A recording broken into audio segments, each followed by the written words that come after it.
오늘은 추수감사주일입니다. 오늘 이 추수감사주일 예배에 참여한 우리 성도님들에게 감사의 은총과 주님의 평강과 평안이 함께 하시기를 바랍니다. 한 관광객이 멕시코를 갔는데요. 멕시코에서 아주 신기한 광경을 보게 됩니다.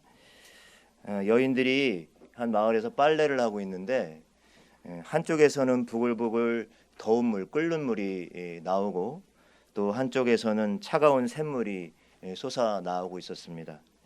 그래서 이 마을 여인들은 한쪽에서 나오는 물로 빨래를 하고 그리고 다른 쪽에서 나오는 찬물에다가 빨래를 헹굴 수 있었습니다. 이 광경을 본 이 관광객이 안내인에게 이렇게 말했습니다. 이곳 사람들은 참 많은 복을 받았네요. 온수와 냉수를 동시에 내어주는 저 대자연에게 참 감사해야겠어요. 라고 이렇게 말했습니다. 그러자 현지 안내인은 고개를 설레설레 저으면서 선생님, 그렇지 않습니다. 이곳 사람들은 왜 비눗물이 나오지 않는지 불평하고 있습니다. 라고 해서 이 관광객을 놀라게 했다고 합니다. 여러분, 값없이 주어진 선물에 감사할 줄 모르는 건 꼭 그 빨래터의 여인들만은 아닌 것 같습니다. 우리의 삶을 둘러싸고 있는 많은 것들도 대부분 값없이 우리에게 주어진 것이지요. 그러나 값이 없다고 하지만 그것이 결코 값싼 것은 아니라고 하는 사실을 우리는 잘 알고 있습니다. 하늘의 해와 달과 별과 공기와 바람과 사랑하는 가족과 친구들과 교회와 성도들, 어디 하나 우리가 무슨 값을 주고 산 것이 있겠습니까? 참으로 값없이 주신 선물인데 우리가 이러한 것들에 제대로 잘 감사하고 있지 못하다고 하는 것이죠. 예전에 많이 불렸던 찬양, 복음 찬양 중에 여러분 낮엔 해처럼 밤엔 달처럼이란 찬양 잘 아시죠? 많이 부르셨을 것 같아요. 최영덕 간사님이란 분이 지은 이 찬양인데요. 이 찬양은 노래 가사 말이 처음에 제목처럼 낮의 해처럼 밤엔 달처럼 그렇게 살 수 없을까? 욕심도 없이 어두운 세상 비춰가며 남을 위해 살고 싶은 바람을 노래하고 있습니다. 그러나 이런 바람을 늘 가로막고 서는 것이 있습니다. 그것이 바로 못난 자아와 자기 안에 가득한 욕심이라고 하는 것이죠. 그래서 2절의 가사는 이렇게 되어 있습니다. 나는 주는 것보다 받는 것 좋아하니 나의 입술은 주님 닮은 듯하나 내 마음은 아직도 추하여 받을 사랑만 계수하고 있으니 예수여 나를 도와주소서. 여러분, 근데 2절의 가사 중에 우리가 마땅히 값없이 많이 주어진 많은 것들이 있는데 마땅히 감사해야 할 것들에도 우리가 감사할 줄 모르는 그 이유가 나와 있습니다. 그게 뭘까요, 여러분? 2절의 가사 내용 중에 받을 사랑만 계수하고 있으니 라고 하는 대목입니다. 이미 받은 사랑은 기억하지 못하고 받을 사랑만 세고 있다고 하는 거예요. 그런 사람은 결국 감사할 줄 모릅니다. 오히려 불평과 불만투성인 삶을 살 수밖에 없는 것이죠. 받을 사랑을 받지 못했기 때문에 자신이 세상에서 가장 불행한 사람이라고 그러한 생각에 사로잡히고 맙니다. 그러다 보니 더더욱 다른 사람들의 아픔과 고통을 돌아볼 겨를도 그 아픔과 고통에 공감할 수도 없는 것이죠. 하지만 여러분, 반대로 생각해 보십시오. 우리가 받은 사랑과 받은 복을 헤아려 볼 수 있다면, 잘 셈하고 셀 수 있다면 어떻게 되겠습니까? 바로 감사하는 마음이 우리의 삶에서 더욱 깊어지고 더욱 넓어지는 경험을 할 수 있을 줄로 믿습니다. 오늘 이 추수감사주의를 맞이하는 오늘 이 아침에는 성도된 우리가 감사의 삶을 살아가야 할 이유를 이 사도 바울을 통해서 함께 그 사도 바울이 주신 말씀을 통해서 함께 나누어 보려고 합니다. 고린도 교회 성도들을 향해서 주신 말씀인데요. 오늘 이 본문의 배경이 되고 있는 한 가지 사건이 있습니다. 그것은 바로 이방 교회의 모교회인 예루살렘 교회가 한번은 아주 궁핍하고 어려운 처지에 놓이게 됩니다. 그래서 사도 바울이 이 예루살렘 교회를 돕기 위해서 자신이 함께 목회하고 또 선교했던 이방 교회들을 향해서 편지해서 이방인들의 교회들에게서 모금을 하게 됩니다. 그래서 여러 교회들에게 이 사랑의 구제 헌금을 좀 모아달라고 부탁을 하고 또 이 구제 헌금을 예루살렘으로 보내는 그러한 사건이 일어납니다. 이때 사도 바울이 그 편지를 보냈던 마게도니아 지방과 아가야 지방에 있었던 여러 교회들이 기꺼이 이 사랑의 구제 헌금을 모아서 보냅니다. 대부분 이방 교회들은 복음의 빚진 자들로서 모교회의 공경을 해결하기 위해서 정말 자원하는 마음으로 자신들도 형편이 어려운데 그 어려운 형편 가운데서도 이렇게 물질과 헌금을 모아서 보내게 됩니다. 생판 얼굴도 모르는 모교회 성도들의 어려움을 돕기 위해서 기쁨으로 나선 것이었습니다. 바울은 당시 마게도니아에 있던 또 아가야에 있던 여러 교회들의 이 아름다운 헌신을 칭찬하고 있는데요. 그 내용이 오늘 본문에 있는 고린도 후서 8장 2절에 나와 있습니다. 그들은 큰 환난의 시련을 겪으면서도 기쁨이 넘치고 극심한 가난에 쪼들리면서도 넉넉한 마음으로 남에게 베풀었습니다. 이렇게 마게도니아와 아가야에 있는 여러 이방인들 교회들은 자신들도 환난 가운데 있었고 자신들도 넉넉지 않은 형편 가운데서도 복음의 빚진 자들로서 그 감사의 마음을 나누기 위하여 자신의 것들을 그 예루살렘 교회로 선물이 되어서 보냈던 것입니다. 바로 그러한 배경 속에서 오늘 본문은 바울이 바로 이 마게도니아 여러 교회들이 이런 모습으로 이렇게 예루살렘 교회를 도왔다는 사실을 고린도 교회 성도들에게 전하고 있습니다. 그리고 이 고린도 교회 성도들도 바로 구제 헌금에 동참할 것을 호소하고 있는 내용이기도 합니다. 그러나 아마도 이 앞에 문맥, 이 고린도후서 9장 8절 그 앞에 문맥을 보면 이 고린도 교회 성도들이 좀 인색했던 것 같아요. 그래서 그런 인색하게 드리는 것을 하나님이 기뻐하시지 않는다라는 그러한 말씀을 함께 하고 있습니다. 그러면서 고린도 이 아가야와 마게도니아에 있었던 그 교회들의 넉넉하지도 못했고 환난 가운데서도 그렇게 아름다운 헌신으로 자원하는 마음으로 사랑의 구제 헌금을 내고 있는 그 모습을 이렇게 이 고린도 교회 성도들에게 말해주고 있었던 것입니다. 하지만 이 내용은 단순히 고린도 교회의 인색함을 핀잔하기 위해서 또 핀잔 주기 위해서 한 것이 아니었고요. 주는 이나 받는 이나 모두 다 하나님의 은혜 가운데 있다. 그래서 하나님의 은혜에 감사하며 살아가야 한다라고 하는데 초점이 맞춰져 있습니다. 그래서 오늘 본문에 보면 사도 바울은 하나님이 어떤 분이신가에 초점을 맞춰서 이렇게 말씀해주고 있는데요. 대충 이런 내용이 담겨져 있습니다. 하나님 어떤 분이신가? 하나님은 은혜를 아낌없이 베푸시는 분이라고 말씀해주고 있습니다. 그리고 무슨 일이든지 넉넉하게 행할 수 있도록 준비시켜 주시는 그런 능력의 하나님이시다라고 말해주고 있죠. 그리고 그 하나님께서는 가난한 자들에게 아낌없이 베푸시는 분이고 농부들에게 뿌릴 씨와 먹을 양식을 또 공급해 주시는 분으로 묘사하고 있습니다. 그리고 모든 면에서 후히 베푸는 삶을 살아갈 수 있도록 우리들을 끊임없이 격려해 주시는 분으로 나와 있죠. 그러면서 어려운 사람들을 돕는 구제는 단지 가난한 자들을 돕고 채워주는 것 그 이상의 의미가 있는데 그것은 바로 베푸는 이들이나 받는 이들이나 모두 다 넉넉한 감사를 낳게 된다는 것입니다. 이것이 바로 오늘 본문 속에서 사도 바울이 하나님이 어떤 분이신가를 우리에게 또 고린도 교회 성도들에게 말씀해주고 있는 내용입니다. 그런데 오늘 바로 결정적으로 이렇게 하나님이 어떤 분이신가를 말씀해주고 나서 이렇게 우리가 감사하고 이렇게 이 감사의 제목을 하나님께 올려드릴 수 있는 그 분명한 이유를 아주 짤막하지만 강력하게 말씀하고 있는데요. 그것이 바로 15절 말씀입니다.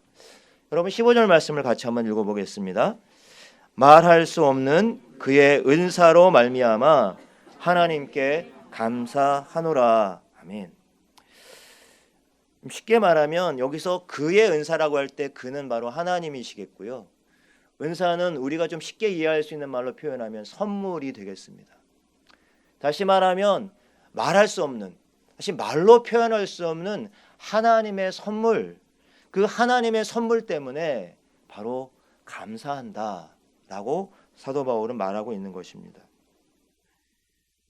이 말은 성도가 언제 어떤 상황에 어떤 처지에 있든지 관계없이 늘 감사하는 삶을 살아야 할 이유가 바로 하나님께서 우리에게 허락하신 이 말로 다할 수 없는, 말로 할 수 없는 선물을 주셨기 때문이다라는 것입니다.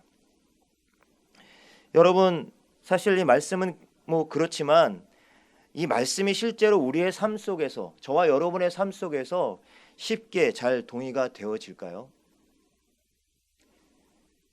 순풍에 돛을 단 듯 삶이 평탄하고 가정은 평안하고, 여러분 만약 하는 일이 다 잘되고 번영될 때 우리는 충분히 감사의 조건이 갖추어지고 또 감사할 마음이 생길 것입니다. 그러나 사실 현실은 그마저 감사하지 못하는 경우가 더 많지요.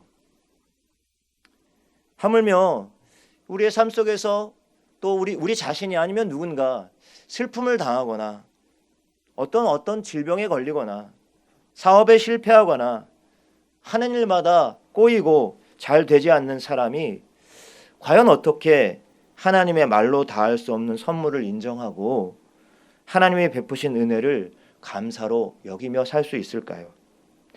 여러분, 상식적으로는 우리가 아무리 믿는다고 하지만 실제로 이런 일을 당하면 우리들은 이게 결코 쉬운 일은 아닐 것입니다. 그럼에도 불구하고 사도 바울은 이 말로 다할 수 없는 하나님의 선물은 어떤 특정한 상황 가운데 있는 사람에게만 주어지는 것이 아니라 모든 사람에게 주어진 것이라고 말합니다. 비록 슬픔 가운데, 불행 가운데, 어려움 가운데 있는 사람에게도 여러분, 이 말로 다할 수 없는 하나님의 선물이 주어질 때 우리는 종종 그러한 이들에게서 나오는 감사의 고백을 들을 수 있기 때문입니다. 그렇다면 여러분, 사도 바울이 말하고 있는 이 말로 다할 수 없는, 말로 표현할 수 없는 하나님의 은사, 하나님의 선물은 과연 무엇이겠습니까? 여러분, 여기서 이런 점을 하나 생각해 볼 필요가 있습니다. 여러분, 우리 주변을 보면 정말 말을 잘하시는 분들이 계시죠. 정말 청산유수처럼 한번 이렇게 말문이 터지면 그냥 화려한 그런 수사로 회중을 장악하는 그런 사람들이 있습니다. 영어로 말을 잘하는 사람을 골든 마우스라고 하죠. 황금립이라고 합니다. 여러분 머릿속에도 분명히 이런 말 잘하는 사람이 한두 사람은 떠오를 수 있을 것 같은데요. 바로 오늘 여기 여러분 이 본문 말씀, 고린도후서 말씀을 쓰고 있는 이 사도 바울이 당대의 말쟁이였고 글쟁이였고 문필가였다고 할 수가 있습니다. 어떤 것도 정말 아름다운 말로 표현하고 또 그것을 표현해낼 수 있는 능력이 있던 사람이에요. 그러면 신약 성경의 절반에 가까운 양을 바로 이 사도 바울이 썼습니다. 그런데 그 내용 중에는 굉장히 교리적이고 딱딱한 내용도 있지만, 그러나 아주 아름답고 아주 화려한 그러한 수사로 표현되어져 있는 말씀들도 많이 있습니다. 이러한 당대의 문장가였고 문필가였고 말쟁이였던 사도 바울조차도 뭔가 이 말로 표현할 수 없다라고 했다면 여러분 그것이 가진 의미가 굉장히 특별하겠죠. 난 말로 표현할 수 없어. 가끔 주변에서 깊은 슬픔을 당한 이들, 특별히 사랑하는 이들을 떠나보낸 이들을 찾아가서 우리가 무언가 위로를 하려고 할 때 사실 그 당사자를 어떤 말로, 우리가 무슨 말로 위로할 수 있겠습니까? 어떤 신학적인 어떤 논리로, 아니면 감동을 주는 설교로? 사실 쉽지 않습니다. 어렵습니다. 사실 어쩌면 정말 그냥 손 꼭 잡고 정말 어떻게 무슨 말을 해야 할지 모르겠다라고 표현하는 것이 가장 적절한 조이고 위로의 표현이 될 수 있을 것입니다. 이것은 비단 슬픔의 경우만이 아니라 여러분이 감사의 경우도 마찬가지일 것입니다. 여러분, 우리가 가끔 생각지도 못한 아주 귀한 선물을 이거 내가 받아도 될까? 라고 하는 선물을 받았을 때 그때 우리는 그걸 어떤 말로 표현하기보다는 그냥 입이 딱 벌어지거나 아니면 한마디 외마디 감격, 감탄사로 아니면 헉, 요즘 아이들은 헐 이렇게 얘기하더라고요. 이런 감탄사로 소리를 낼 때가 있습니다. 그럼 바울이 바로 이런 것을 경험한 것이 아니었을까요? 자신이 받은 어떤 은혜, 자신이 받은 이 선물에 그냥 마음이 압도되어서 그냥 마음이 벅차서 뭐라고 말로 표현할 길이 없음을 이 사도 바울이 느꼈던 것이죠. 그렇다면 이 사도 바울을 압도한 이 말로 표현할 수 없는 이 선물이 무엇이었겠습니까?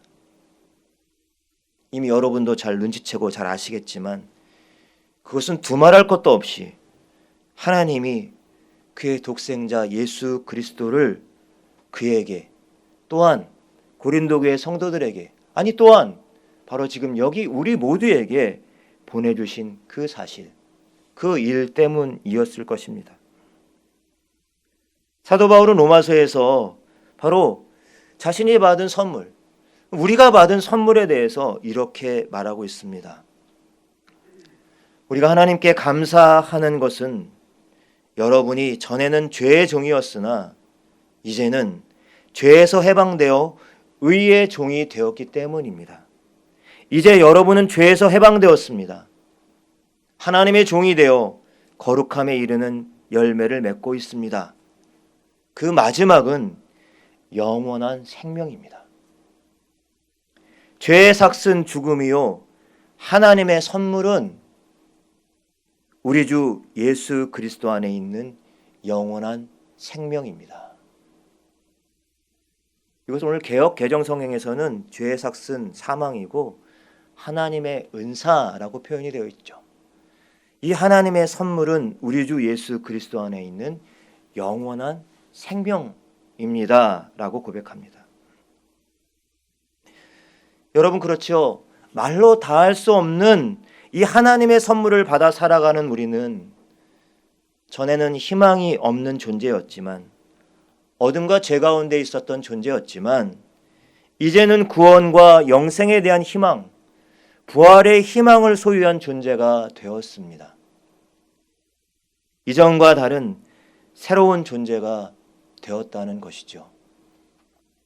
여러분, 이것이 바로 우리가 말로 다 할 수 없는 그 선물을 받은 자로서 감사의 삶을 살아가야 할 이유가 됩니다.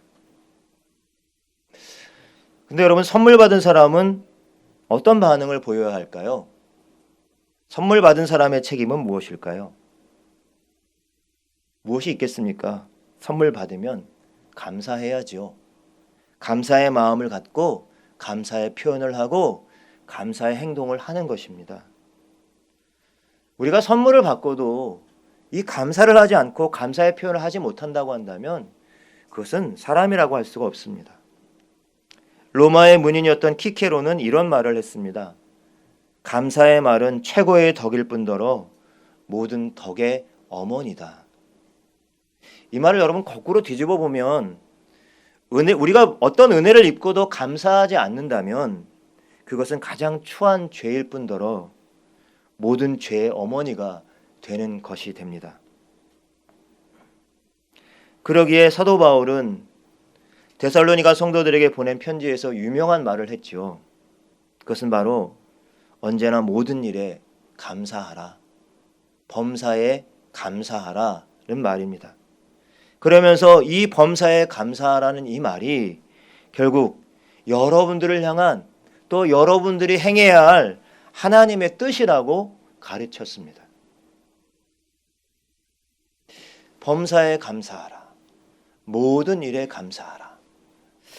여러분, 참 이 말씀을 들을 때마다 우리는 이상과 현실 사이에 뭔가 보이지 않는 선을 긋고서 역시 말씀은 말씀이지. 사실 그렇게 어떻게 살 수가 있겠어? 라는 생각에 사로잡히곤 합니다. 물론 보통 사람들은 그럴 수밖에 없지요. 우리가 어떻게 모든 상황과 모든 일 속에서 감사하며 살아갈 수가 있겠습니까? 그것은 거의 불가능한 일입니다. 그런데 여러분, 이런 감사를 할 수 있는 사람이 있죠. 그것이 바로 오늘 사도 바울이 말하고 있는 말로 다할 수 없는 하나님의 선물을 받은 사람은 바로 이러한 감사의 삶을 억지로가 아니라 자연스럽게 반응하며 살아갈 수 있는 것입니다. 오늘 노래 이야기를 많이 하게 되는데요. 여러분, 나라는 노래를 기억하십니까? 뇌성마비를 환자였던 송명희 시인이 시와 노래로 참 많은 사람들에게 감동을 주었던 노래죠. 나 가진 것 없죠. 나 가진 것 아무것도 없는 사람인데, 난 가진 지식도 없는데 난 남이 가진 것을 갖고 있다라고 말하면서 공평하신 하나님을 찬양해요. 어떻게 공평할 수 있겠어요? 그 장애를 앓고 살아가는 삶이 얼마나 곤고했겠어요. 얼마나 힘들었겠어요. 그런 가운데서도 그녀는 공평한 하나님을 찬양하고 있고 그 하나님께 감사하고 있어요. 이 송명희 시인이 또 작곡했던 노래가 하나가 있는데요. 나의 노래가 되시는 하나님이라는 곡입니다. 이 곡의 가사는 이렇습니다. 나의 노래가 되시는 하나님을 내가 종일토록 찬양함은 그가 나를 사랑하시기 때문이다. 나를 사랑하시기 때문에 내가 먼저 그를 사랑한 것이 아니요. 나를 그가 먼저 사랑하시고 그의 사랑은 영원토록 변치 않아서 나를 사랑하시니 내가 가장 좋은 것으로 그에게 드리고 싶어라. 전혀 감사의 조건을 찾을 수 없었음에도 불구하고 송명희 시인은 밝음을 잃지 않았죠. 그가 이렇게 밝음을 잃지 않을 수 있었던 것은 하나님의 사랑을 알고 그 사랑을 노래하는 기쁨을 알고 있었기 때문입니다. 그녀는 말로 닿을 수 없는 하나님의 선물에 감사하면서 가장 좋은 것으로 하나님께 드리고 싶은 열망으로 살아갔습니다.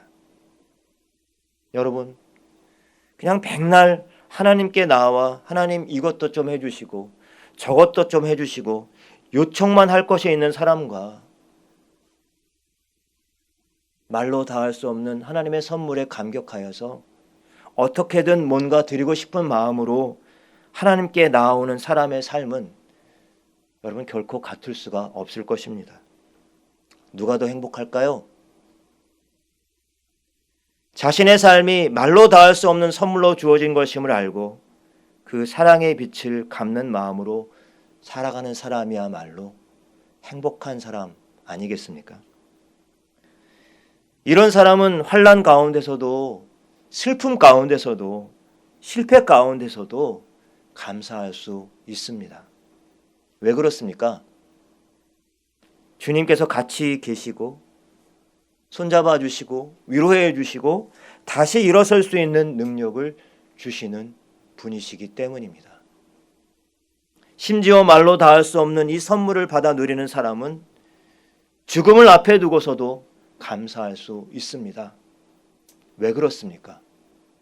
주님께서는 부활과 생명이 되어 주셔서 우리에게 영원한 생명을 주시기 때문인 줄로 믿습니다. 그러기에 오늘 저와 여러분 모두 이 말로 닿을 수 없는 선물을 우리 마음 깊숙이 받아들여 언제나 그리스도와 함께 동행하면서 범사에 감사하는 삶을 살아갈 수 있기를 간절히 축원합니다. 여기서 우리가 한 가지 잊지 말아야 할 것이 있습니다. 우리가 모든 일에, 모든 상황 속에 감사하는 삶을 산다고 해서 세상의 어둠이나 불의에 눈을 감아서는 안 될 것입니다. 오히려 이 하나님의 말로 닿을 수 없는 선물을 누리며 살아가는 사람들은 지금도 이 선물을 누리지 못하는 사람들, 또 세상의 어둠과 불의 가운데 고난당하고 고통당하는 사람들을 향하여 눈을 크게 뜨고 그들 가운데 나가야 할 것입니다. 그리고 그 고통당하고 외로운 이들에게 생명과 활력을 불어넣는 그러한 빛의 일꾼들로 살아갈 때 비로소 우리가 참 감사의 삶을 살아간다 할 수 있을 것입니다. 이러한 감사의 삶을 꾸준히 지속적으로 살아감으로 하나님께서 주신 귀한 선물을 더욱더 풍성하게 받아 누리는 저와 여러분들이 되시기를 간절히 축원합니다. 기도하겠습니다.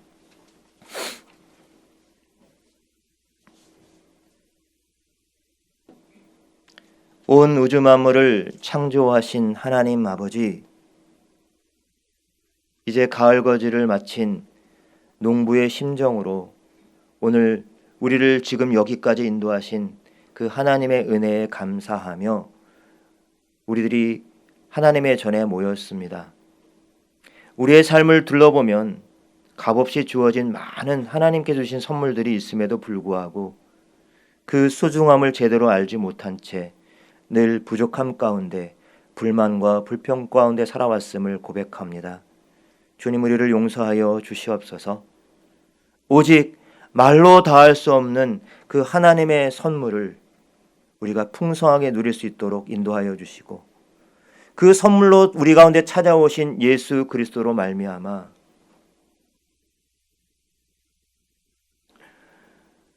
죄 가운데 있었던 우리들을 하나님의 하나님의 권세를 받아 누릴 수 있도록 인도하신 그 하나님의 은혜에 더 감사하며 영원한 생명을 소유한 존재로서 당당하게 살아갈 수 있도록 인도하여 주시옵소서. 또한 이러한 감사의 삶이 우리의 삶의 경계를 뛰어넘어 이웃과 세상 가운데로 넉넉하게 흘러갈 수 있도록 그 은혜를 덧입혀 주시옵소서. 감사드리며 예수님의 이름으로 기도드립니다. 아멘.